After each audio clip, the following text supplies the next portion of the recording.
শুরু করছো শুধু? জি। ওকে। উনি আপনার বাড়ি হচ্ছে কোথায় জানি বলছিলেন ভাই? রামগতি আজাদ নগর।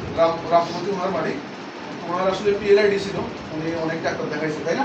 জি। তারপরে আমাদের কাছে আসছে ওনার আমরা 2টা ইঞ্জেকশন দিয়েছি ইপিডুরাল ওনাকে। তারপরে হচ্ছে যে এখন আজকে 3rd ডোজ দিতে আসছে, 3 নাম্বার ডোজ আজকে না? জি।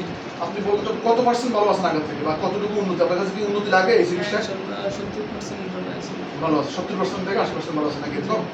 আচ্ছা দেখ, তো এটা একটা ভালো জিনিস। আসলে এই যে কর্ডাল ইপিডুরালের ক্ষেত্রে বলতে নাম্বার 4, 5 স্যাক্রাল নাম্বার 4, 5 এবং নাম্বার 5 স্যাক্রাল 1 এই ক্ষেত্রে দেখা গেছে যে কর্ডাল ইপিডুরালের রোল খুব ভালো।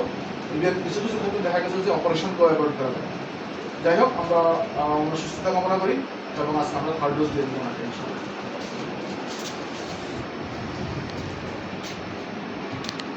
ওষুধটা দিয়ে করো, ভালো লাগবে না শুনতে